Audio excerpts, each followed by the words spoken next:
Do you have any idea what you just did? The question hung in the air of the dimmed restaurant, spoken not in anger, but in something far more dangerous. Quiet disbelief, the kind that comes right before everything changes forever. My name is Maya Reeves. I'm 28 years old. 3 months ago, I broke a Mafia boss's jaw in front of 47 witnesses. Today, that same man owns half the city, has enough power to make people disappear with a phone call, and somehow, impossibly, he's asking me to trust him. But I'm getting ahead of myself. This is the story of how I went from ghost to the one person who could make the most dangerous man in the city feel something other than cold calculation. This is about the night I stopped hiding and remembered exactly who I used to be. If you're still with me, settle in, because what I'm about to tell you is going to sound impossible. But I promise you, every word is true. Let me start from the beginning. 2 years ago, I was invisible. Rainbow Diner, third shift, 11 p.m. to 6 a.m., 5 nights a week.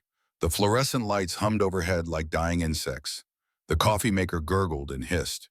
The smell of grease and burnt toast hung in the air thick enough to choke on. Minimum wage plus tips that barely covered Grace's medical bills. Grace Chen, 73 years old, owner of the diner and the woman who found me sleeping behind her dumpster on a freezing November night 2 years ago. She didn't call the call, didn't ask questions, just brought me inside, fed me soup, and offered me a cot in her storage room. You running from something or someone? Both, I told her. It was the truth. She nodded like that made perfect sense. You willing to work? I would have scrubbed toilets with my bare hands for a warm place to sleep. Yes. Can you waitress? I can learn. And I did. Grace taught me everything. How to balance 4 plates at once. How to remember orders without writing them down. How to smile at customers even when they were rude, even when every instinct I had screamed to defend myself. She got me a fake ID, paid me under the table, never once asked where I'd come from or why I flinched every time the door chimed. I worked at Rainbow Diner for 2 years. 2 years of pretending I was normal. 2 years of forcing my hands to stay gentle when they remembered nothing but violence. Grace had stage 3 cancer. The treatments were bankrupting her. Chemotherapy every other week, radiation, pills that cost more than most people's mortgage payments. I gave her half my tips every night. She never knew. Thought the anonymous donations came from some wealthy regular who wanted to stay humble. I had 3 jobs total. Morning shift at the diner, 6 to 2. Afternoon at a flower shop on 5th Avenue, 3 to 7. Night shift back at the diner, 8 until close. I slept 4 hours if I was lucky, sometimes less. My old apartment, the one I'd lived in before everything fell apart, was 20 blocks from the diner. I drive past it sometimes on the bus, see the lights on in what used to be my living room. Someone else living my old life, someone who probably had a real name and a real identity and didn't wake up every morning wondering if today was the day the past caught up with them. I traded 19 successful Black Ops missions for this, for pouring coffee and pretending my hands had forgotten how to kill. But here's the thing about being a trained operative. You never really stop being one. The skills don't fade. They just go dormant. Waiting. I read customers the way I used to read combat zones. Table 4, businessman, mid-40s, married but having an affair. I could tell by the tan line where his wedding ring should be, the different perfume on his collar that didn't match his soap, the way he kept checking his phone under the table with his screen, brightness turned down low. Booth 7, college kid, finals week, hadn't slept in 40 hours, bloodshot eyes like road maps, 3 empty espresso cups creating rings on the table, textbooks covering every inch of available space, pages dog-eared and highlighted in 3 different colors. Counter seat 2, cop, off duty, still caring. I could see the slight bulge at his left hip under his jacket, the way he sat facing the door, eyes constantly scanning the room even while he ate his eggs. Old habit, good habit, the kind that keeps you alive. I cataloged threats automatically. 2 exits, front door and kitchen, windows along the far wall, safety glass, would take 3 seconds to break through. Possible weapons within reach. Coffee pot could shatter a skull if swung with enough force. Pen in my apron pocket could puncture a carotid artery. Glass salt shakers on every table were blunt force instruments waiting to be used. Grace noticed once. "Ellie, honey, why do you always stand with your back to the wall?" I shrugged. Old habit. She didn't push. That's why I loved her. She understood that some questions have answers people aren't ready to hear. Every night I gave the other half of my tips to Miguel, the busboy. He was 23, two kids at home. One had asthma. The inhaler cost $200 and his insurance didn't cover it. "Ellie, you don't have to do this. Take it, Miguel." He did. Every time. With tears in his eyes that he tried to hide by turning away and pretending to wipe down tables. Grace saw it happen once. "You're too generous with your money." "Someone was generous to me," I said. "I'm just paying it forward." She squeezed my hand. Her skin was paper thin. I could feel every bone. That's when I knew the cancer was winning. I was good at being invisible. Better than when I was operational. I'd learned to blur into the background, to be so unremarkable that people looked right through me. The regulars knew me as Ellie Brooks, the quiet waitress who never talked about herself. They had no idea that the woman refilling their coffee had once taken down 6 armed men in 43 seconds. I told myself this was better, safer, that I'd left that life behind and it couldn't touch me anymore. I was so sure I'd buried that part of myself deep enough that it would never resurface. Then Dante Moretti walked into Rainbow Diner. It was a Tuesday night, late, almost midnight. We were about to close. Just me, Grace in the back, counting the register, and Carl the cook wiping down the grill. The dinner rush was long over. I was refilling salt shakers, moving through the familiar routine when the door opened. 3 men walked in first. Big men. The kind who move like they're used to people getting out of their way. They wore expensive suits, but there was something wrong about how they wore them. Like putting silk on a pit bull. The fabric draped perfectly, but couldn't hide what was underneath. Muscle, violence, purpose. They scanned the room with practiced efficiency. Eyes tracking every customer, every exit, every potential threat. Security sweeping for problems before their principal entered. Then he walked in. I noticed his shoes first. Italian leather, handmade. The kind that cost more than I made in 6 months. Each step was deliberate, controlled, the leather barely creasing as he moved. Then the suit, perfectly tailored, dark gray that looked black in the dim diner light, custom fit across the shoulders, not a wrinkle anywhere. Then his face. Dante Moretti was maybe 35. Dark hair that fell naturally away from his forehead like he'd just run his hands through it. Sharp jawline that could have been carved from marble. Dark eyes that missed nothing. Handsome in that dangerous way that makes smart people nervous. He moved with the kind of confidence that comes from never having to question whether you're the most powerful person in any room. Because you always are. I knew who he was. Everyone in Chicago knew who Dante Moretti was. The newspapers called him a businessman, real estate developer, owner of hotels and restaurants and half the commercial properties downtown. His photo appeared regularly in the business section, shaking hands with the mayor, cutting ribbons at charity events, smiling that carefully controlled smile. But everyone knew the truth. Dante Moretti ran the largest organized crime operation in 3 states. Drugs, gambling, protection, trafficking. If it was illegal and profitable, Moretti had his fingers in it. His family had controlled Chicago's underworld for 3 generations. His grandfather built the empire. His father expanded it. And Dante, educated at Wharton with an MBA, had modernized it into something that operated like a Fortune 500 company. And now he was in Rainbow Diner at midnight with 3 bodyguards. The diner went silent.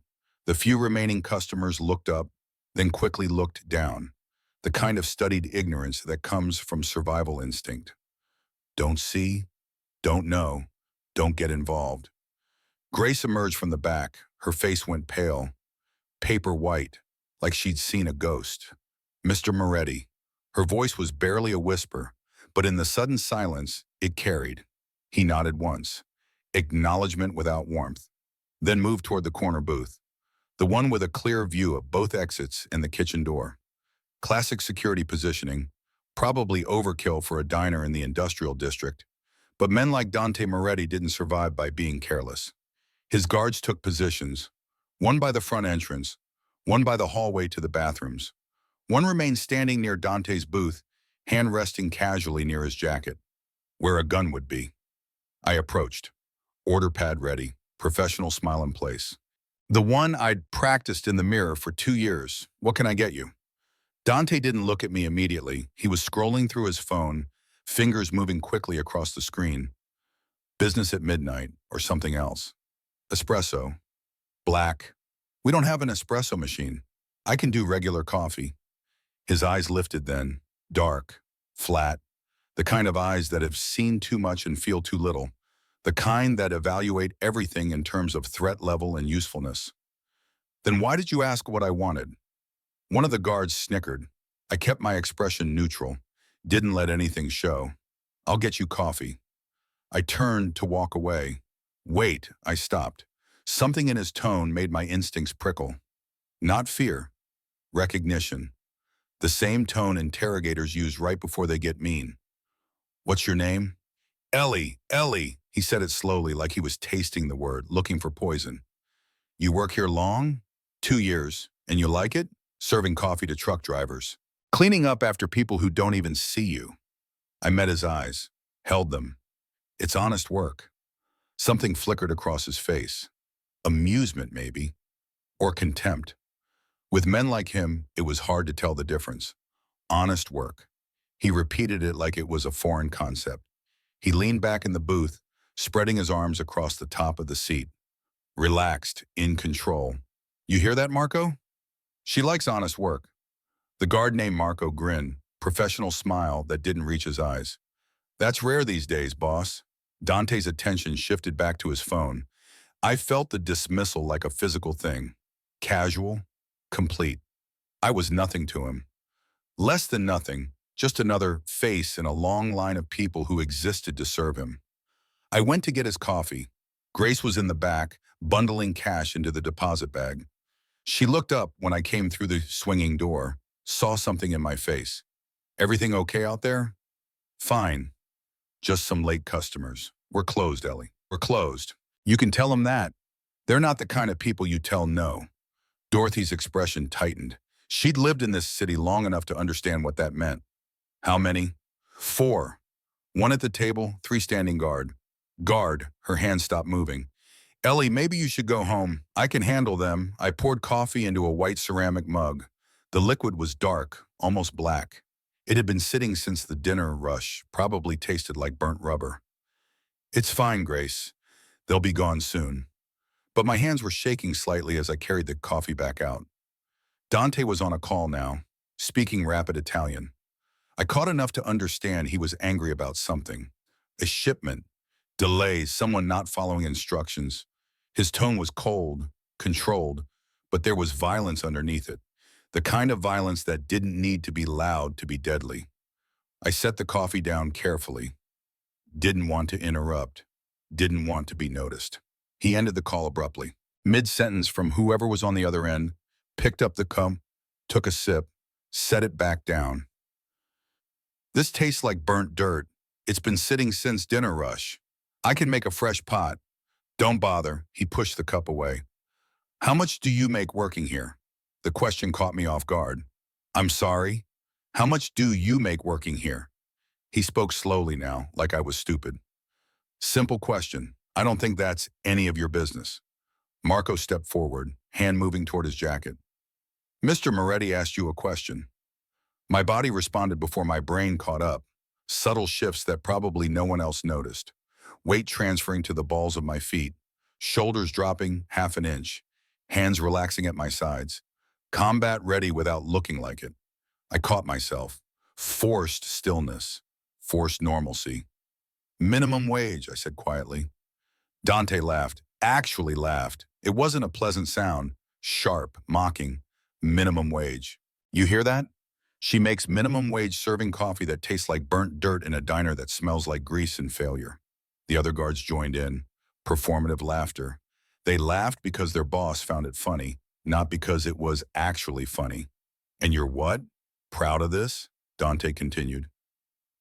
This honest work? You think there's dignity in being poor? In serving people who don't even see you? I think there's dignity in earning your own way. Earning, he said it like a curse. You want to know what earning means? Real earning? I made more in the time it took me to drink that terrible coffee than you'll make in a year. That's earning. Then why are you here? The question came out before I could stop it, before I could remember to be invisible, to be safe. If this place is so beneath you, why come in at all? The diner went silent. Marco moved closer. Watch your mouth. But Dante held up one hand. Marco stopped immediately. No, it's a good question. Dante leaned forward. I'm here because I own this building. I own the 3 buildings on either side of it. I own the entire block. And I'm trying to decide if this little diner is worth keeping or if I should tear it down and put up something that actually makes money. My stomach dropped. You're lying. Am I? He pulled out his phone, tapped a few times, then turned the screen toward me. Property records. Rainbow Diner, 1247 Industrial Boulevard. Owner, Moretti Holdings LLC. Purchase date, 6 months ago. Grace didn't know. She'd been paying rent to a management company that never told her the building had been sold. So when I ask how much you make, Dante continued, I'm doing research, trying to understand what kind of people work in places like this, trying to decide if any of you are worth the trouble of relocating when I bulldoze this dump.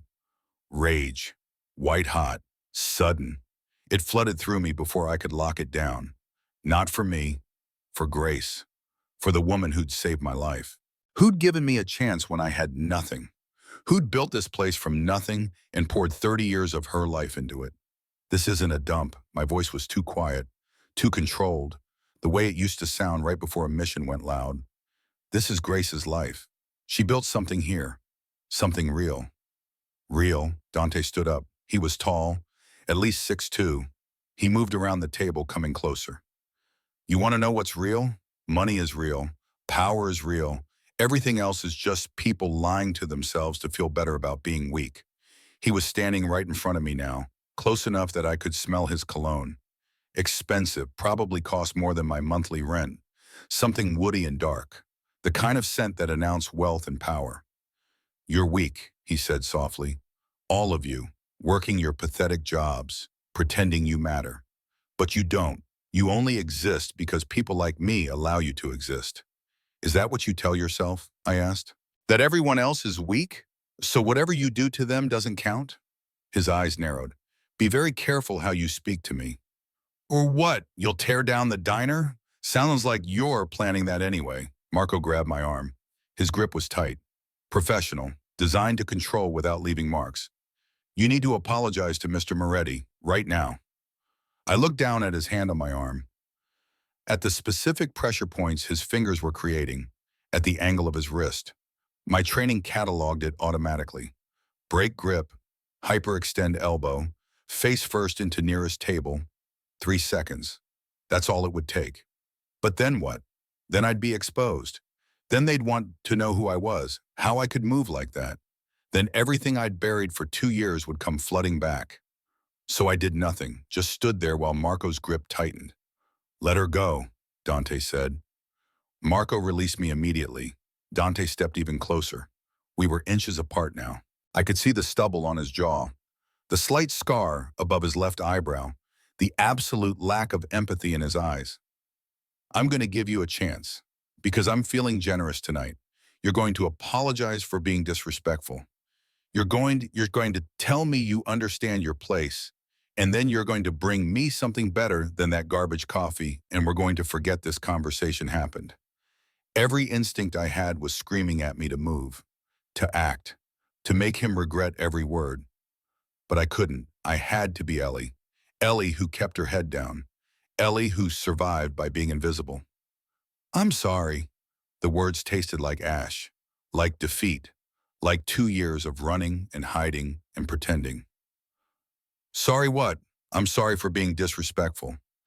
And I understand my place. He smiled, actually smiled. Good girl. See, that wasn't so hard. Now go get me something decent to drink.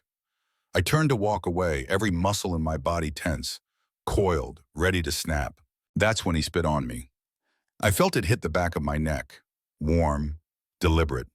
Not accidental spray from talking. Not a mistake. A purposeful act of contempt, of domination, of reminding me exactly what my place was in his world. The diner went completely silent. I stopped walking. Every muscle in my body locked into place. My hands, relaxed at my sides a moment ago, were suddenly fists. My breathing, steady and controlled, came faster. Behind me, I heard Marco laugh nervously. Boss, that's cold. She needs to learn, Dante said. They all need to learn. I turned around, slowly. Dante was smiling, actually smiling, like degrading another human being was entertainment, like reducing someone to nothing was just another Tuesday night. You have something to say? He asked. I didn't speak, couldn't trust my voice, couldn't trust myself. That's what I thought. Now clean yourself up and get back to work. You're lucky I don't make you lick it off the floor. More laughter from the guards, performative, cruel, and something inside me broke. Not loudly, not dramatically, just quietly like ice cracking under pressure. Something I'd kept locked down for 2 years. Something I'd buried under layers of normal and safe and invisible. That something broke free. I moved, not with thought, not with planning, pure instinct. Muscle memory from 4 years of training in 19 missions where hesitation meant death. 3 steps forward, weight transfer, hip rotation, every ounce of force in my body channeling through my shoulder, through my arm, through my fist. The punch caught Dante directly on the jaw. Perfect placement, right where the mandible connects to the skull. Maximum impact, maximum damage. I felt bone break, felt his head snap to the side, felt the exact moment his brain registered the impact and his legs stopped working. He dropped, just collapsed, like someone had cut his strings, hit the floor hard, didn't move. The diner erupted into chaos. Marco reached for his gun, but I was already moving. Caught his wrist mid-draw, twisted, felt the small bones grind against each other. The gun clattered to the floor. I swept his legs, put him down in less than 2 seconds. The second bodyguard came at me, bigger than Marco, slower. I ducked under his swing, drove my elbow into his solar plexus. He folded like paper. The third bodyguard had his gun out, pointed at me, shaking. Don't move. Don't you fucking move. I froze, hands up, but not scared, not anymore. Dante was trying to sit up. Blood poured from his mouth. His jaw hung at a wrong angle. He couldn't speak, could only make wet, pain sounds. The guard with the gun kept it trained on me. Who the hell are you? Good question. Who was I? Ellie the quiet waitress? Or Maya the ghost who could take down 12 armed men without breaking a sweat? I didn't get a chance to answer. The kitchen door burst open. Grace came running out carrying her old baseball bat. Carl was right behind her with a kitchen knife. Get away from her, Grace shouted. Grace, no, I started, but she was already swinging. Caught the guard with the gun across his forearms. He yelled, dropped the weapon. Carl kicked it away. Grace positioned herself between me and Dante. Bat raised, 73 years old, barely 5 feet tall, holding a baseball bat like she meant it. Get out, all of you. Get out of my diner right now. Marco was trying to help Dante up. The boss's eyes found mine. Even through the pain, even with his broken jaw, the look he gave me was pure murder. Absolute. Final. You're dead, Marco said for him. You understand that? You're dead. He's going to kill you. Kill everyone you've ever known. Try it, Grace said. Come back here. Please, give me a reason. They dragged Dante out. His blood left a trail across Grace's clean floor. Dark red, almost black. The door slammed behind them. Then it was just the three of us. Me, Grace, Carl. Standing in the empty diner like survivors of a tornado. Grace lowered the bat, turned to look at me. Her face was pale, hands shaking, but her eyes were clear. Ellie, sweetie, what did you just do? I looked down at my hands. They were steady, not shaking at all.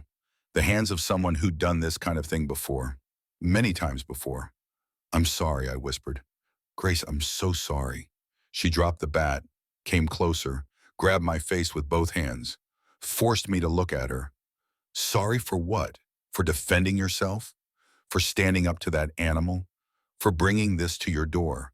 For making you a target? For ruining everything you've built? Hey, her voice was firm. Listen to me. That man spit on you, treated you like dirt. You had every right to defend your dignity. You don't understand. That was Dante Moretti. He owns this building. He has the power to destroy you, destroy all of us. And I just broke his jaw in front of his own men. Grace's face went pale. Dante Moretti. The Dante Moretti. I nodded. Oh. She sat down heavily in the nearest booth. Oh no. Carl was already at the door, locking it. We need to call the police. The police work for him, I said. Half of them are on his payroll. Calling them would just make things worse. Then what do we do, Carl asked. I looked at the blood on the floor, at the shattered remains of the coffee cup, at Grace's face, pale with fear, and I realized what I'd done. I'd blown my cover, exposed myself, and worse, I'd painted a target on the only people who'd shown me kindness in 2 years. You don't do anything, I said. I'm the one he'll want. I'm the one who humiliated him. You're innocent. Ellie, no, I need to leave, right now. If I'm not here, maybe he'll leave you alone. Grace was crying now, tears streaming down her weathered face. Where will you go? I didn't have an answer. I'd burned all my bridges, had no contacts, no resources, no identity beyond the fake documents Grace had helped me get. I'll figure something out, I said. I always do. I went to the back, grabbed my jacket, the small bag I kept in my locker. Everything I owned fit in one backpack. That's what happens when you learn to live like a ghost. You stop accumulating things that tie you down. When I came back out, Grace was standing by the door. She pressed something into my hand. Cash, at least $2,000. Grace, I can't. Yes, you can. Consider it severance pay. She tried to smile, failed. Plus, you never did get proper employee benefits. I hugged her, held on tight. Thank you for everything. Stay safe, sweetie. And Ellie, whoever you really are, whatever you did before you came here, I don't care. You're a good person.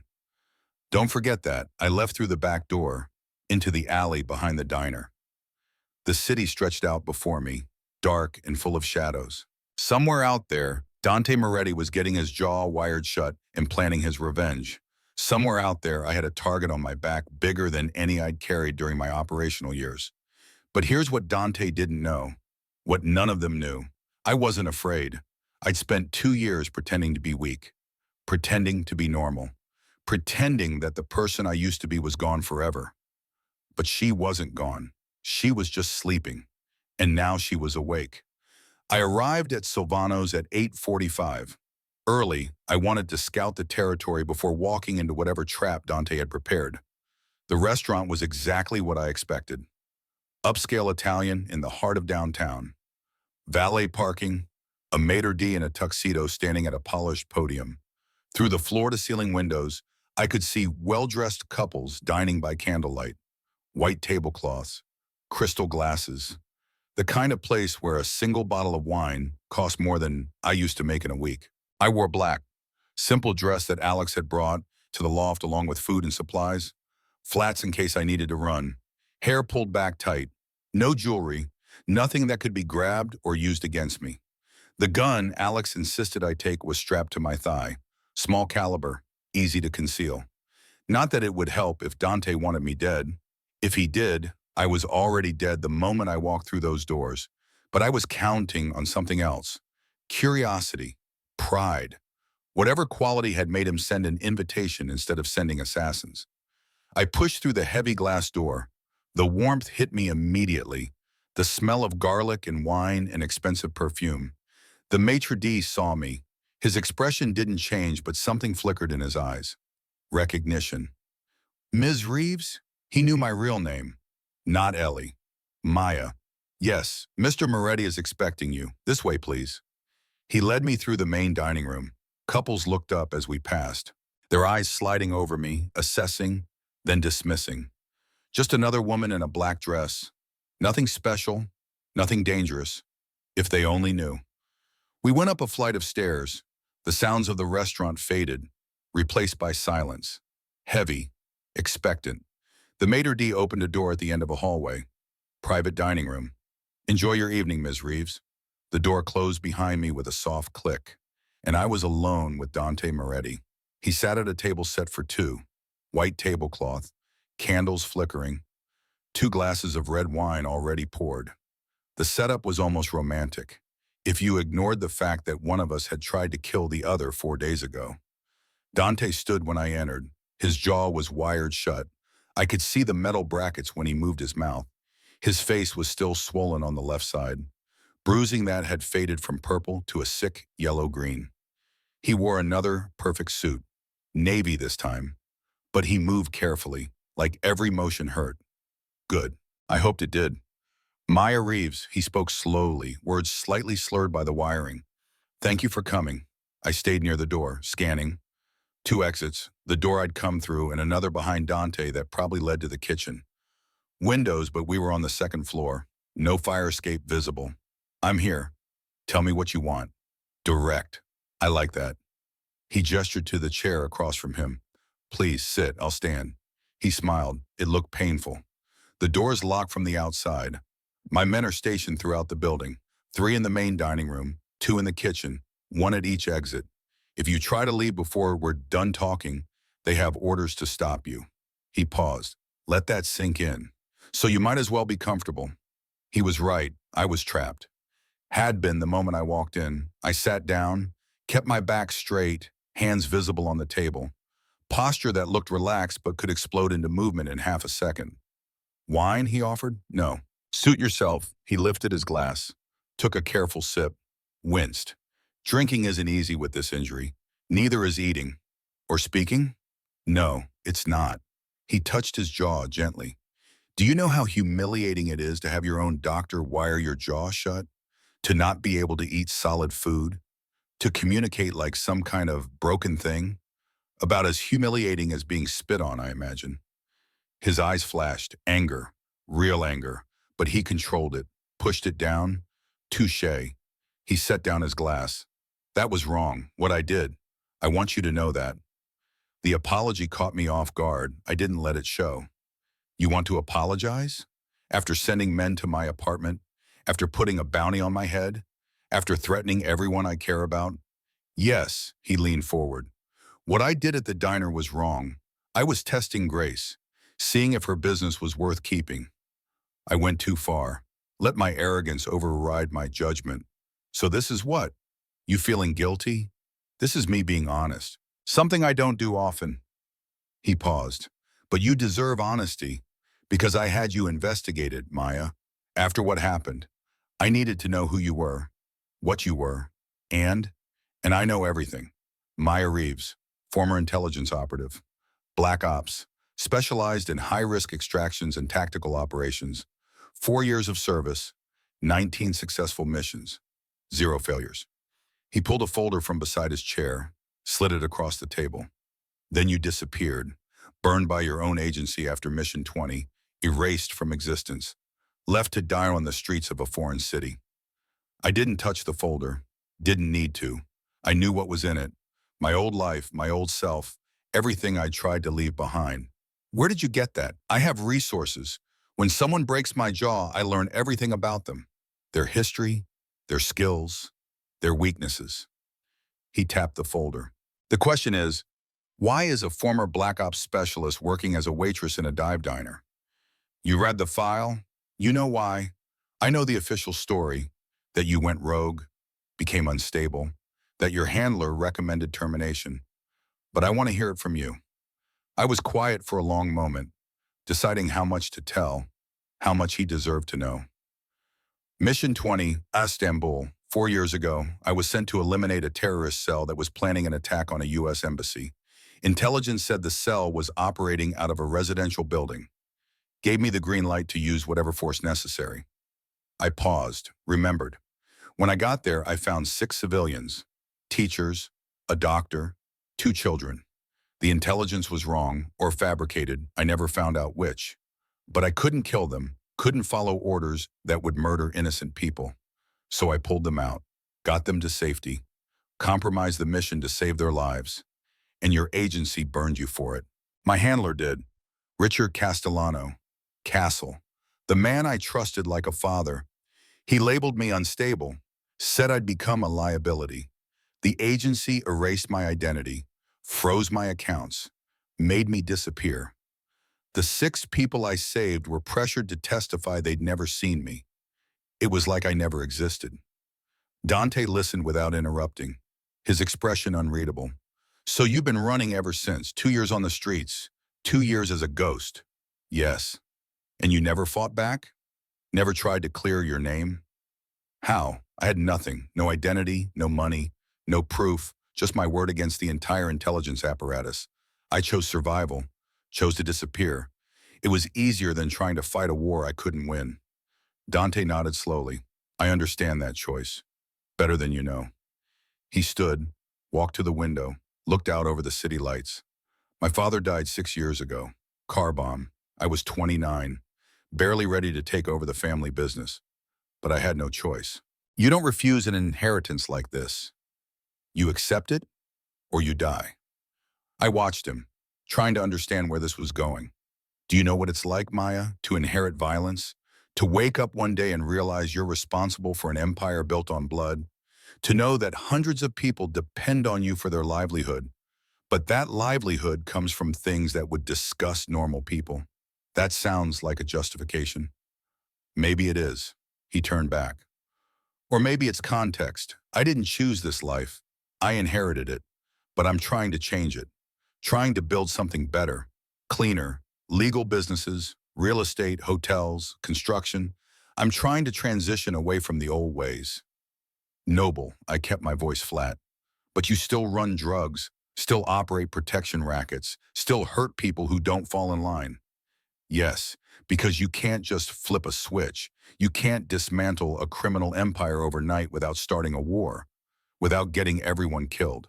Your choices are work with me and build something meaningful, or keep running and die alone. His voice softened. Maya, I see something in you, something I recognize. You were built to be a weapon, trained to do violence. But somewhere along the way, you started questioning whether that's all you are, whether you could be something more, something better. He wasn't wrong. That's what made it dangerous. I tried to go straight, he continued, tried to be legitimate, but the world doesn't let people like us change. We're defined by our worst actions, by our history, by what we've done.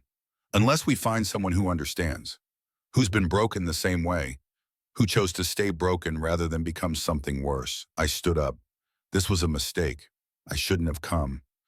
Sit down, we're not done. Yes, we are. I moved to the door, tried the handle, locked like he'd said. Maya, his voice was harder now. You're not thinking clearly. I'm thinking very clearly. You want me to become what I've been running from for 2 years. You want me to go back to being a weapon, to doing violence for money instead of for something I believed in. The cause betrayed you. That doesn't mean I become you. The words hung in the air, sharp, final. Dante's face went cold. Become me. You say that like I'm a monster, aren't you? He stood, slowly, dangerously. The candles flickered. Shadows danced across his face. You know nothing about me, about what I've built, about why I do what I do. You see the surface and think you understand the depths. I see a criminal who hurts people, who intimidates them, uses them, treats them like they're nothing. I protect people. His voice rose for the first time. Losing control. Do you know how many families rely on me for income? How many neighborhoods I've funded when the government abandoned them? How many kids have gone to college because I paid their tuition? With blood money, with money that actually helps them. While your precious government talks about change and does nothing, I make things happen. I build things. I protect my own. By spitting on waitresses, by threatening to tear down a woman's life work because it's not profitable enough. That stopped him. He sat back down, composed himself, fingers pressed against his temples. That was wrong. I already said that. I was testing her, seeing if the business was worth keeping. I went too far. You think? I didn't know you then. Didn't know you'd actually stand up to me. Most people don't. Most people just take it, accept their place. That's what I expected. So you abuse people until they break. That's your test. No, he looked up, eyes intense. I push people to see who they really are. Pressure reveals character. You could have stayed quiet, could have kept your head down, but you didn't. You stood up. You defended grace. You chose dignity over safety. That's rare, Maya. That's valuable. He leaned forward. That's exactly why I need you. Because you're not afraid. Because you'll tell me the truth. Because you're not one of my men who only agrees with me because they're scared. You'll keep me honest. Push back when I'm wrong. Help me be better than I am. I moved back to the table, stood over him. You have 24 hours, I said. Then what? You kill me if I refuse? Dante met my eyes. The hunt resumes, the bounty stands. Everyone you care about becomes a target until you have no choice but to accept or die. He stood, walked to the door, unlocked it himself. My driver will take you wherever you want to go. Think about what I said. Really think about it. Because tomorrow at this time, if you say no, everything changes. I walked toward the door, stopped beside him. This isn't a partnership offer. It's coercion. Call it what you want, but it's also an opportunity to stop running, to use your skills for something that matters, to be more than a ghost hiding in the shadows. I left without responding. His driver was waiting, black sedan, tinted windows. He opened the back door without a word. The ride back to the loft was silent. I watched the city pass by, lights and shadows, people living their lives, unaware of the darkness underneath. When we arrived, Alex was waiting outside, pacing. You're alive. Disappointed, terrified. What happened? I told him. Everything. The dinner, the offer, Dante's words, the 24-hour deadline. Alex listened without interrupting. When I finished, he was quiet for a long time. You can't seriously be considering it. I'm not. But Alex, he made points I can't ignore. Like what? Like I'm going to die if I keep running. Like the government I serve betrayed me. Like maybe working for someone who's honest about what he is better than working for people who lie. He's a criminal, Maya. So were we. We assassinated people, overthrew governments, did terrible things and called it patriotism. That's different. How? How is it different? Alex didn't have an answer. We stood there in the cold, two former operatives who'd lost their way. Finally, Alex spoke. His voice was quiet, pained. There's something you need to know. What? I haven't been completely honest with you. My blood went cold. What does that mean? Alex wouldn't meet my eyes. 6 months ago, Dante's people approached me. They knew I was looking for you. They offered me money, a lot of money, to find you, to keep tabs on you, to report back. I stepped back. You've been working for him? They have my sister, Maya. His voice broke. They kidnapped her 3 months ago, showed me photos, videos, said if I didn't cooperate, they'd kill her. So this whole time, the safe house, the help, all of it, you've been feeding them information. Yes, the word came out like a confession, like a death sentence. I pulled the gun, pointed it at him. My hands were steady. Years of training made sure of that. Give me one reason not to shoot you right now, because I came clean. Tears were streaming down his face now, because I could have kept lying, could have let you walk into whatever trap they're planning. But I told you, I'm telling you the truth. Why tell me now? Because Dante's offer is real. Alex wiped his eyes. And if you accept it, if you work with him, he said he'd let my sister go. He said he'd protect both of you. Maya, he's not just recruiting you. He's trying to isolate you, make you choose him over everyone else, make you dependent. I kept the gun trained on him. How do I know you're not lying now? How do I know this isn't just another layer of manipulation? You don't. You have to choose to believe me.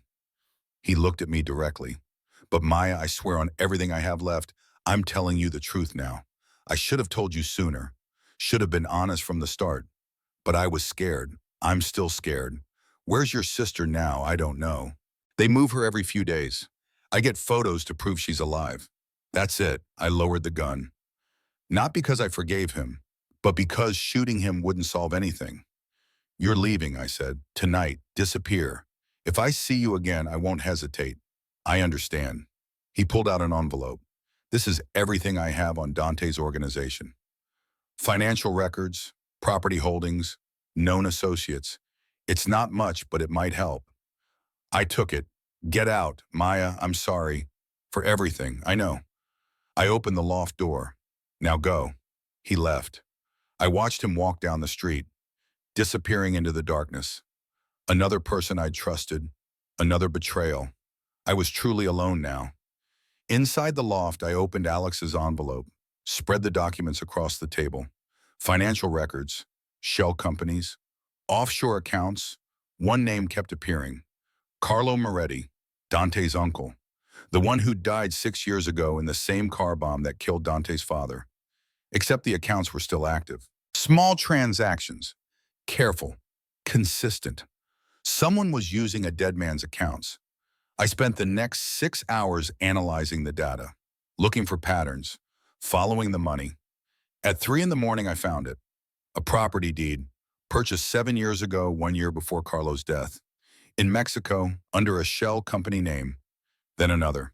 Life insurance payout, $5 million, collected by a cousin in Italy. Except according to everything I could find, the Moretti family had no cousins in Italy. Then border crossing records. Someone matching Carlo's description. Entering the U.S. 3 months ago from Mexico, right when the threats against Dante started. Carlo Moretti wasn't dead. He was alive. And he was coming for his nephew. At 6 a.m., my phone rang. Unknown number. Grace's voice. Terrified. They have me, Maya. I'm sorry. Then Dante's voice, cold, final. Pier 17, 1 hour. Come alone. Or she dies. The choice was made. I stood there, gun in one hand, phone in the other. And I made my choice. I wasn't running anymore. The shipyard was 40 minutes away. I took 3 different buses, made sure I wasn't followed. Old habits. I arrived at 7:45. The place was massive, abandoned for years, rusted shipping containers stacked like toys, warehouses with broken windows, water on one side, one road in and out, perfect kill box. I approached on foot, gun in hand, every sense alert. 2 of Dante's men at the entrance. They saw me, didn't raise weapons, just spoke into radios. She's here, send her in. They stepped aside. I walked through, into the main warehouse, empty except for a single chair in the center. Grace sat in that chair, tied up, gagged, tears streaming down her face. 2 more guards behind her, guns drawn. Dante stood off to the side, leaning against a shipping container, arms crossed, waiting. You came. You have Grace. Of course I came. Most people would have run. Let the old woman die. Save themselves. I'm not most people. No, he pushed off from the container. You're not. That's why we're here. He walked to Grace, pulled off her gag. She gasped for air. Maya, you shouldn't have come. Quiet. Dante's voice was gentle, almost kind. He turned to me. Here's how this works. You have a choice. Prove your loyalty right here, right now, or everyone dies. What do you want me to do? He pulled out a gun, handed it to me. Kill her. The world stopped. Everything went silent. I could hear my heartbeat, could feel the gun's weight in my hand. What? Kill Grace, pull the trigger. Prove you're willing to do whatever it takes. Prove you're serious about working for me. I can't. You can. You've killed before. 17 confirmed kills according to your file. What's one more? She's innocent. And the people you killed for your government were guilty? All of them? Every single one? I didn't answer. Couldn't. Because he was right. Some of the people I'd killed were just following orders. Just doing their jobs. Just in the wrong place. This is different. How? Because she's family. Exactly. He stepped closer. And this is the price of joining my family. Proving you're willing to do what's necessary, to make impossible choices, to put loyalty above emotion. I looked at Grace. She was crying, but not begging, not screaming, just looking at me with those kindies. It's okay, Maya. Her voice was soft. I'm old. I've lived my life. My daughter's safe. My grandkids are safe. That's all that matters. Grace, no. If this is what you need to do to survive, if this is the only way out, then do it. I forgive you. My hand was shaking. The gun weighed 1,000 pounds. I'd killed before to protect, to serve, to survive. Could I kill for this? To prove loyalty to a man I hated? To save myself? No, I couldn't. I turned the gun on Dante instead. No, my voice was steady, clear. I'm done making impossible choices. Done compromising who I am. Done becoming what other people want me to be. Dante's guards moved. Weapons up. Ready. But Dante held up one hand. They stopped. You'd actually shoot me? Try me. And then? My men kill you. Grace dies anyway. Everyone dies. Maybe. But at least I die knowing I didn't become you. We stood there, gun between us, everything balanced on a razor's edge. Then Dante smiled. Really smiled. Not the cold, calculated one. Something genuine. You passed. What? He gestured to his men. They lowered weapons, started untying Grace. This was a test. I needed to know if you were really as principled as you seemed, if you'd actually choose honor over survival. Most people don't. Most people break when you push hard enough. He stepped closer. Into the barrel of the gun, I was still pointing at him. But not you. You were ready to die rather than compromise. That's rare, Maya. That's valuable. That's exactly why I need you. You were never going to kill her. No. But you didn't know that. You made the choice anyway. That's what matters. He gently pushed the gun aside. So here's my real offer. Not work for me. Work with me. As a partner, someone I can trust to tell me when I'm wrong, to keep me honest, to help me build something better than what I inherited. Grace was free now, confused, alive. I went to her, held her. Are you okay? I should be asking you that. She looked at Dante. Maya, what have you gotten yourself into? I don't know yet. Dante had his phone out. Calling someone, get a car here, take Grace home, post security at her apartment. 24/7, she's family now. He looked at me. Family is protected. I helped Grace stand.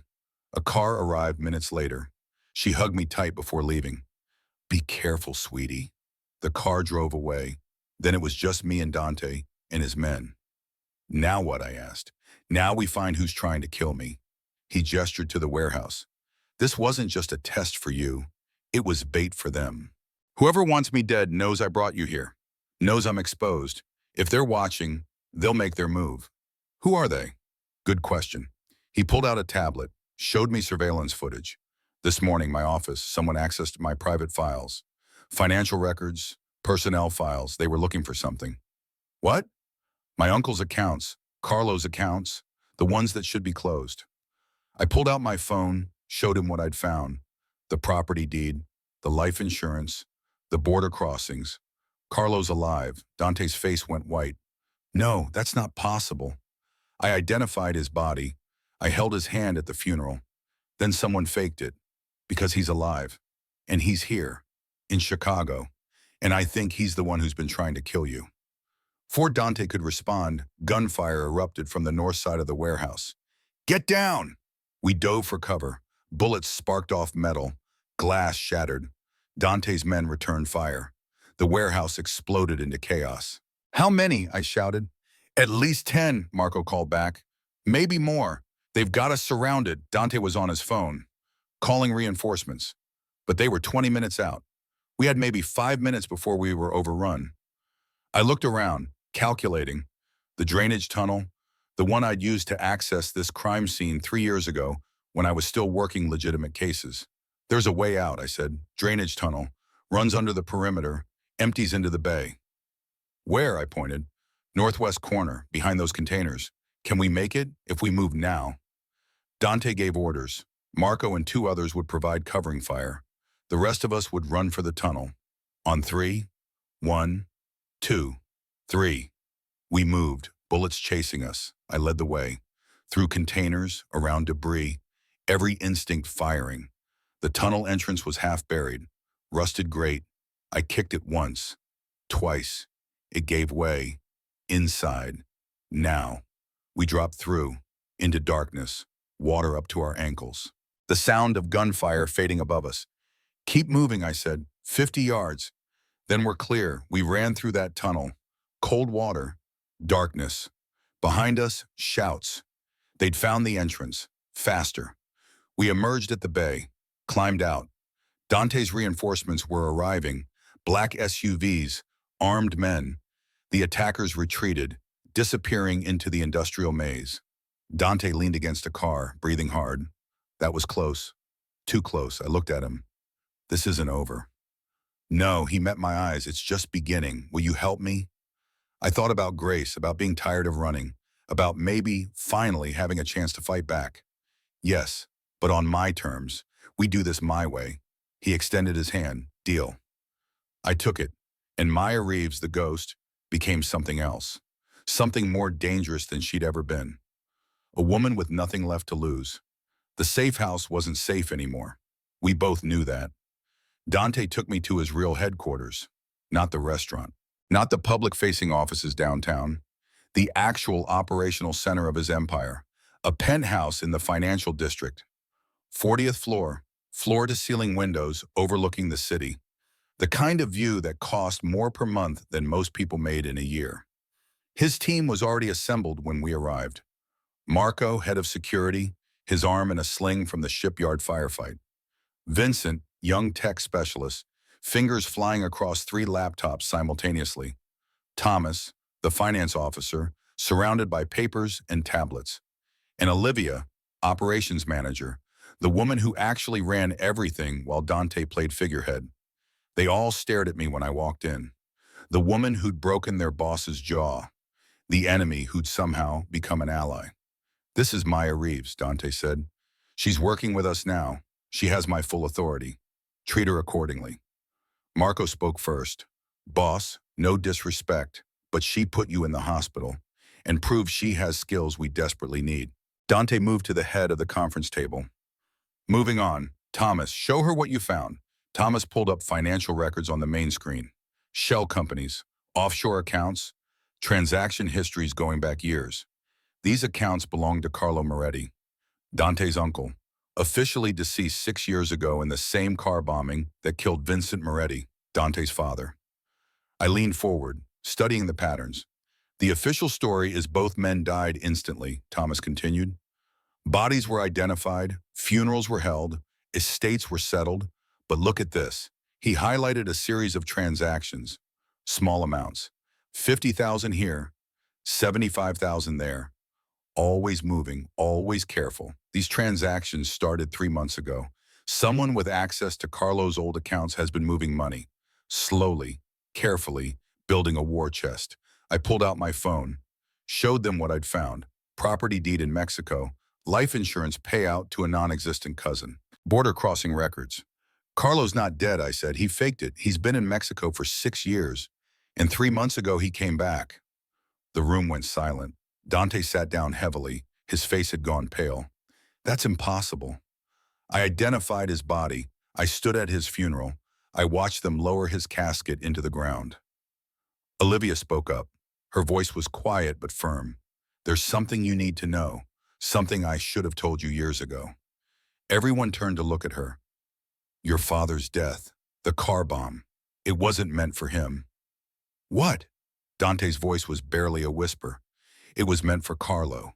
Olivia's hands were shaking. Your father found out. Someone had put a hit on his brother. Vincent drove Carlo's car that morning to draw out the assassins. He took the bomb meant for Carlo.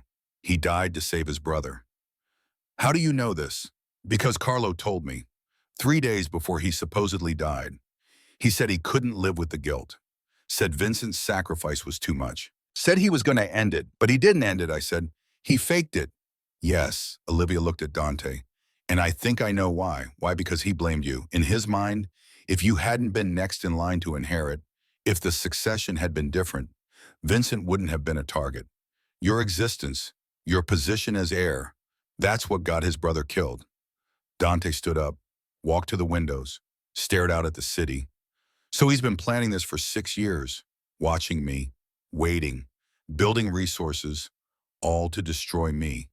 Not just destroy, I said, looking at the transaction patterns again. He's been recruiting. These payments aren't random. They're salaries. He's building a parallel organization. People loyal to him, not you. Marco leaned over my shoulder. How many people? I counted the unique accounts. At least 40, maybe more. Enough to start a war. Vincent's computers beeped. Boss, I've got something. Security footage from this morning, the office break-in. He pulled it up on the main screen. Grainy black and white, a figure moving through Dante's private office, face hidden. But the walk, the posture, the way he moved. Freeze it there, Dante said. Zoom in. Vincent did. The figure's hand was visible, an old scar across the knuckles. Distinctive. Dante's voice was hollow. That's Carlo. I'd know that scar anywhere. I was there when he got it. We were kids. He was teaching me to fight.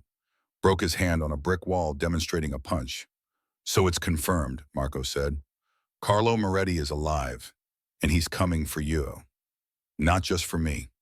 Dante turned from the window. For all of us. He won't just kill me. He'll dismantle everything. Everyone loyal to me becomes a target. Then we find him first, I said. We know he's in Chicago. We know he has at least 40 people working for him. We know he's been accessing your systems.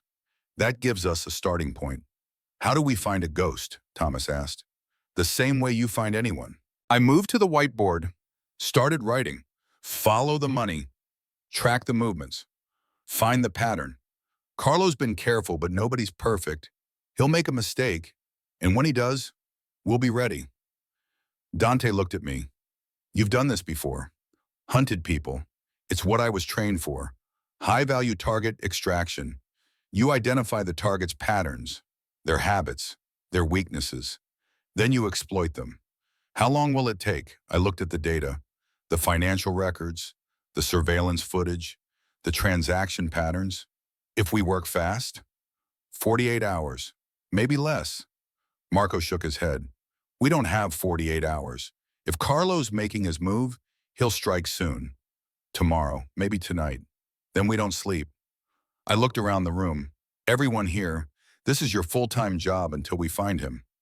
Vincent, I need access to every camera in the city. Traffic cams, security feeds, everything. Thomas, track every transaction from Carlo's accounts. Find out where the money's going. Who's getting paid? Marco, I need a list of every property the Moretti family has ever owned, including ones that were sold or abandoned. Olivia, personnel files. Everyone who worked for Carlo before he died. I want to know where they are now. People started moving, laptops opening, phones ringing. The room transformed into a command center. Dante pulled me aside. You're good at this. I've had practice. Thank you for helping. You could have walked away after the shipyard. Where would I go? Carlo wants me dead too. I broke your jaw. That makes me an enemy of anyone loyal to the old regime. We're in this together now, whether we like it or not. Do you? Like it? I looked at him, really looked, at the exhaustion in his eyes, the weight he carried, the impossible position of trying to be better than his inheritance. I don't know yet. Ask me when this is over. Fair enough. We worked through the night, coffee and energy drinks, whiteboards filling with data, connections forming. At 4 in the morning, Vincent found something. Boss, I've got a hit. We gathered around his screen, security footage from a warehouse district. South side, a man entering a building, face partially visible. Carlo. When was this? Dante asked. 2 hours ago, I leaned in. That building, what is it? Thomas pulled up property records. Old textile factory, been abandoned for 15 years. Owned by a shell company. He scrolled down. Same shell company that owns the property in Mexico. That's his base, I said. Has to be. Could be a trap, Marco warned. He knows we're looking for him. Of course it's a trap. I stood up, but it's also an opportunity. If Carlo's there, we can end this tonight. You want to assault a fortified position with unknown hostiles? Marco looked at Dante. Boss, that's suicide. What do you suggest? Dante asked me. I grabbed a marker and started drawing on the whiteboard. The factory has 4 entrances. Main loading dock here. Side door here. Roof access here. Underground tunnel system here.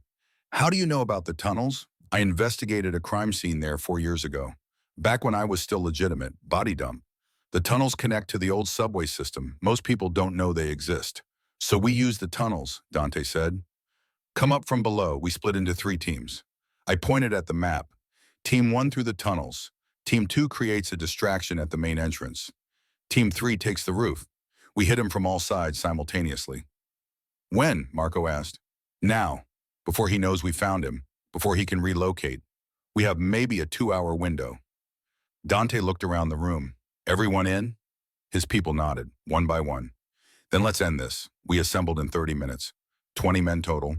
Dante's core security team plus some trusted soldiers from his legitimate businesses, men who had families, who wanted out of the old life, who believed in what Dante was trying to build. I wore black tactical gear that Olivia provided. It fit perfectly, like she'd known my size exactly. "You've done this before," she said.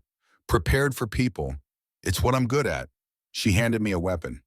Glock 19, standard issue, plus 3 extra magazines. I hope you don't need them. Me too. The tunnel entrance was 10 blocks from the factory, an old maintenance access point hidden behind a condemned building. Vincent had the security codes from city archives. The lock clicked open. We descended into darkness.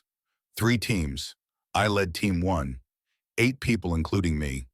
Marco led Team 2, 10 soldiers who would create the main distraction. Vincent led Team 3, 2 tech specialists who would take the roof and provide overwatch. Dante insisted on coming with my team. I told him it was a bad idea. He came anyway. "This is my family," he said. "My responsibility. I won't send people to die while I sit safely behind." We moved through the tunnels, old brick and concrete, water dripping, rats skittering. My flashlight beam cut through the darkness. Behind me, footsteps. Controlled breathing? Professional. The factory tunnel entrance was exactly where I remembered. Rusted grate. I'd marked it years ago during my investigation. Yellow paint, still visible. This is it. I tested the grate, locked from above. Dante stepped forward. "Let me." He pulled out a small device. Plasma cutter. Cut through the lock in 15 seconds. The grate swung open. "After you," he said. We climbed up, into a basement storage area. Boxes and debris, dust thick enough to choke on. But I could hear voices above. Movement. Carlo's people. I held up my fist. Everyone stopped. Used hand signals. Marco had confirmed everyone was ex-military or trained enough to understand tactical sign language. 3 hostiles. Second floor, northeast corner. We moved up the stairs. Silent. Each step carefully placed. The factory main floor opened before us. Massive space. Old machinery still in place. Rusted assembly lines, broken windows letting in moonlight. And people. At least 30. Carlo's soldiers.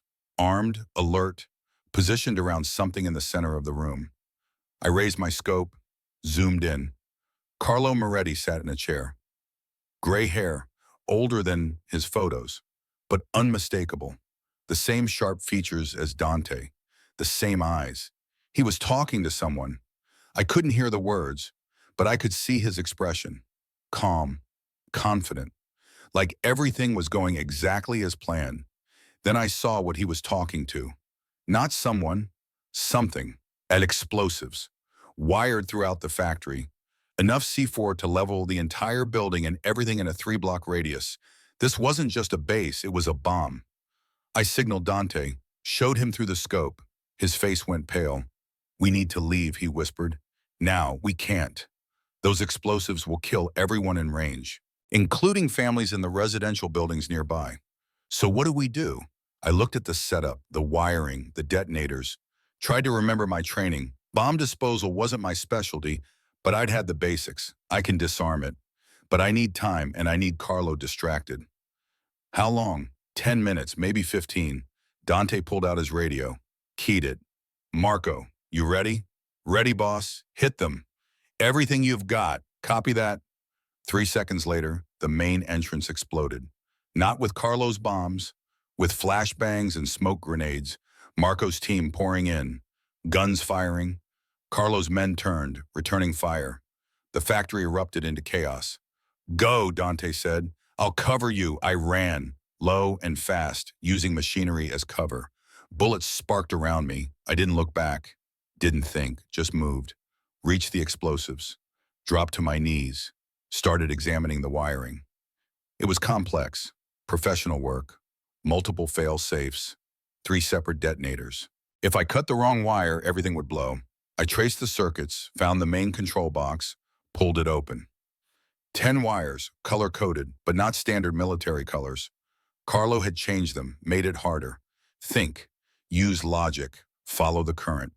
Red wire connected to blue, blue to yellow, yellow to green. green to black, black to the primary charge. I needed to disarm them in reverse order.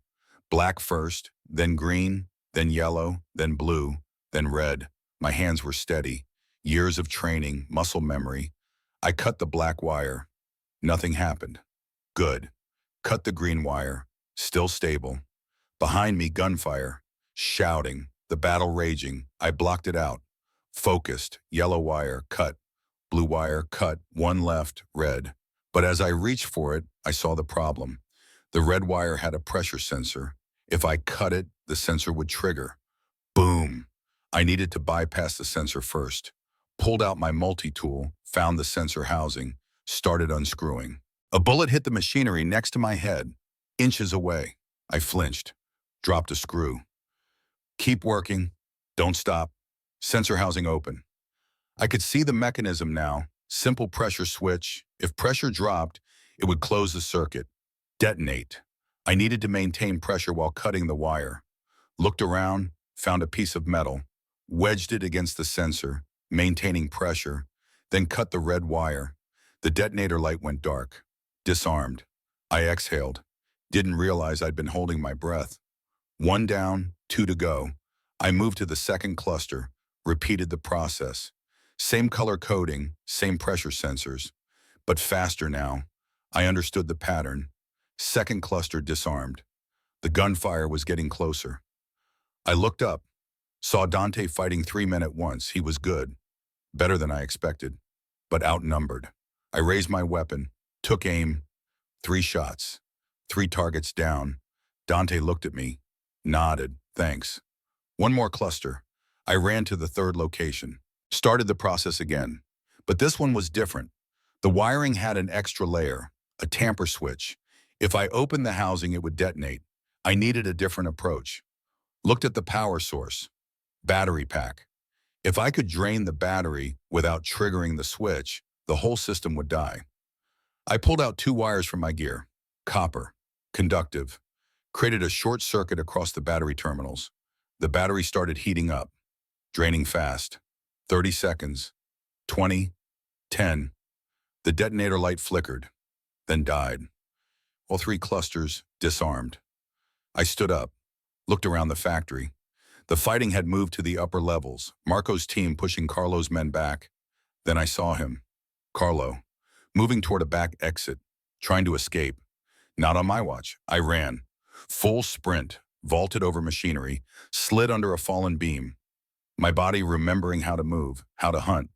Carlo heard me coming, turned, drew his gun. I was faster, tackled him. We went down hard. The gun skittered away. He was older, but strong. Fought dirty, elbow to my ribs, knee toward my groin. I blocked, countered.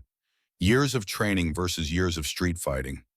We rolled, punching, clawing.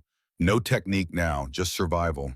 I ended up on top, forearm across his throat, applying pressure. His eyes met mine. No fear, just acceptance. "You're her," he gasped. "The ghost, the one who broke Dante's jaw." "That's me." He actually smiled. "Good. He needs someone who can stand up to him, someone who isn't afraid." "Why?" I pressed harder. "Why do all this? Why try to kill your own nephew?" Because I couldn't face the truth. Carlo's voice was weakening. Vincent took that bomb meant for me.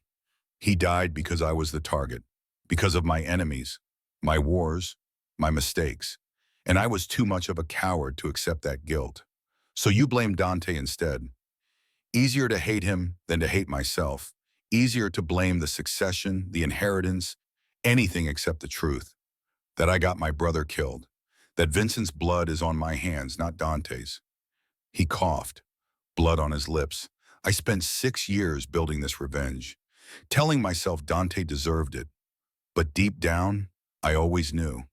I was just punishing him for being alive while Vincent was dead, for inheriting what should have been Vincent's, for existing. That's not justice, that's just a coward's rage. I know, his eyes were closing. I've always known, but I couldn't stop. The guilt, the rage, it consumed everything, consumed me. Footsteps behind me, Dante. He knelt beside us. "Uncle," he said quietly, voice breaking. Carlo looked at him. I'm sorry, I should have been better. Should have honored your father's sacrifice. Instead, I became this. It's over now, yes. Carlo's breathing was slowing. Dante, promise me something. What? Don't become me.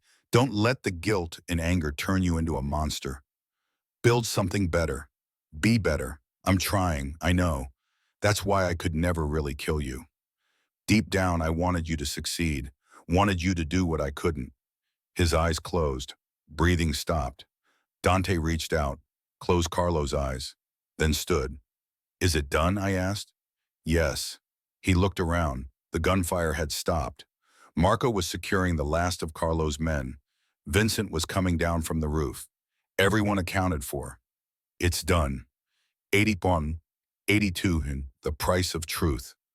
3 days later, I stood in front of a federal building, Detective Torres beside me, FBI officials behind us. 20 cameras pointed at my face. My name is Maya Reeves. The words felt strange. My real name, said out loud, on camera, no more hiding. For 2 years I've been running, hiding from my past, from my identity. Tonight I'm choosing to stand in the light.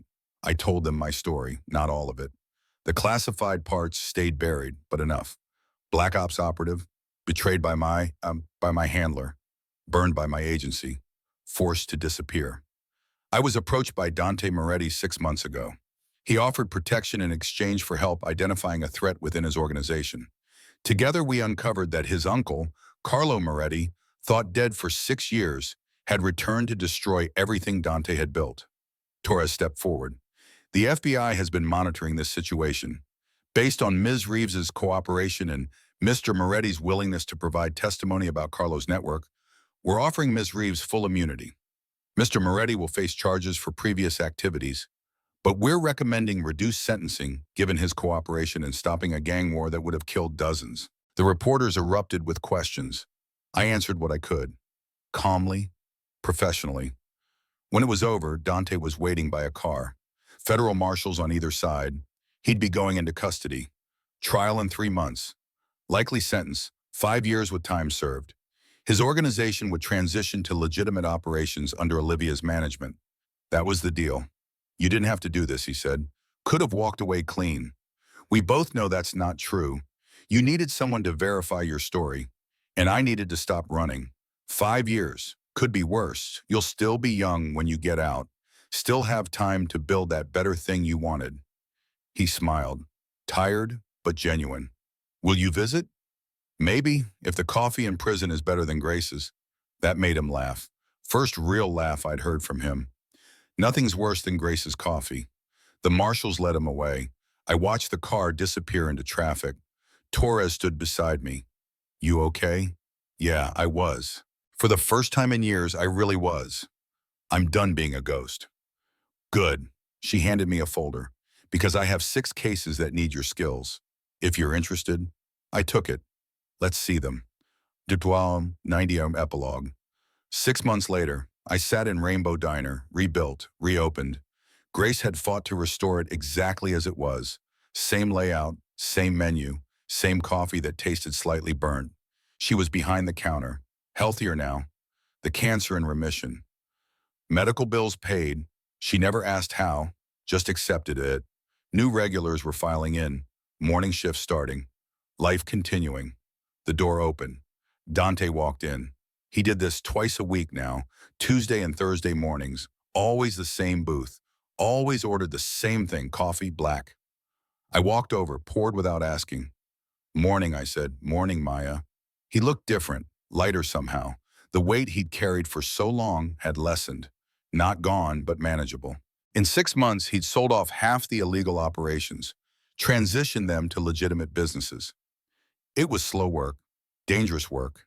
Some people didn't want to change, but it was happening.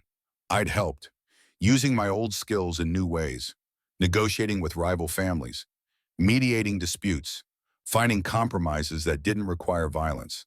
The FBI had noticed. Detective Torres had approached me 3 times, offering deals, immunity, protection, a way out. I declined each time. This wasn't about immunity. It wasn't about protection. It was about finishing what we started. Building something better from the ruins of something broken. Busy day? Dante asked. Always, I refilled his cup. You, meeting with the mayor, then the planning commission, then a charity board? Look at you, legitimate businessman. He smiled.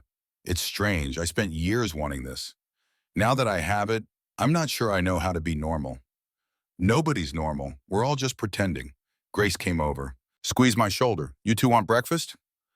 Pancakes, I said. Same, Dante added. Grace walked away. Dante and I sat in comfortable silence. We did this now, found moments of peace between the chaos. My phone buzzed. Text from Detective Torres. New case. High-profile kidnapping. FBI requesting my consultation. I showed Dante. He read it, raised an eyebrow. You gonna take it? Maybe. What do you think? I think you should do what feels right. You don't need my permission. No, but I value your opinion, he considered. Then use your skills to help people. That's what you're good at. That's who you are. What about what we're building? The transition? I'll manage. I've got good people. Olivia handles operations. Marco's training new security. Thomas is restructuring finances. We'll be fine. You sure? Yes, he met my eyes. Maya, you helped me when I didn't deserve it. You kept me honest, pushed me to be better. But you don't owe me your life. If you want to consult for the FBI, do it. If you want to disappear and be normal, do that. Whatever you choose, you have my support. Grace brought pancakes, set them down. You two aren't dating, are you? She asked. Because the tension is thick enough to cut with a knife. We're not dating, I said. Just partners, Dante added, in crime prevention. Grace laughed. If you say so. She walked away. Dante and I ate in silence.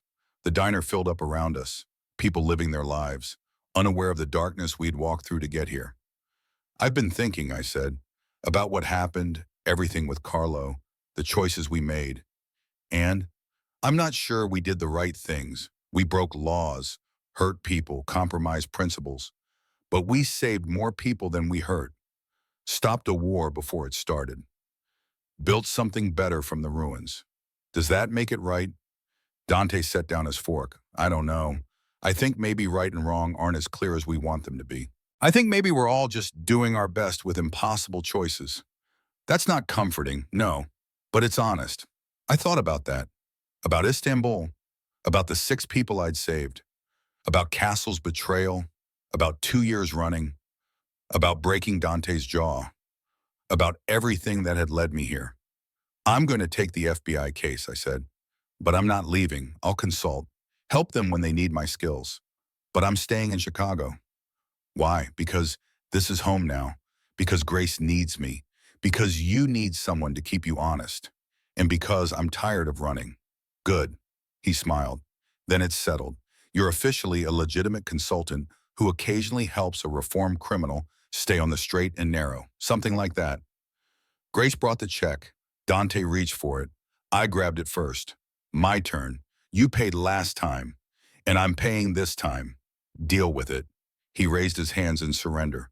Far be it from me to argue with you. We paid. Walked out together. The morning sun was bright. Chicago awakening around us. Dante's car was waiting. Black sedan. But his driver was reading a newspaper. Not scanning for threats. Small progress. I'll see you Thursday, Dante said. Thursday. Same time. Same terrible coffee. Wouldn't miss it. He got in his car, drove away. I stood there for a moment, feeling the sun on my face, breathing air that didn't taste like fear. My phone buzzed again. Detective Torres, can you come in today? The kidnapping victim is a child, 10 years old, taken from her school. I texted back, on my way, because that was who I was now. Not a ghost, not a weapon, not a victim, someone who used her skills to protect people who couldn't protect themselves. Someone who'd found her way back from the darkness. Someone who'd stopped running and finally found home. I walked to my car, started the engine, and Maya Reeves drove toward another fight, another chance to do what was right. Not because someone ordered me to, not because I was coerced, but because I chose it. And that made all the difference. My name is Maya Reeves. I'm 28 years old.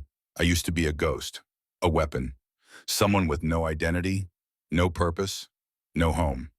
Today I'm something different, something I'm still figuring out. But I know this much.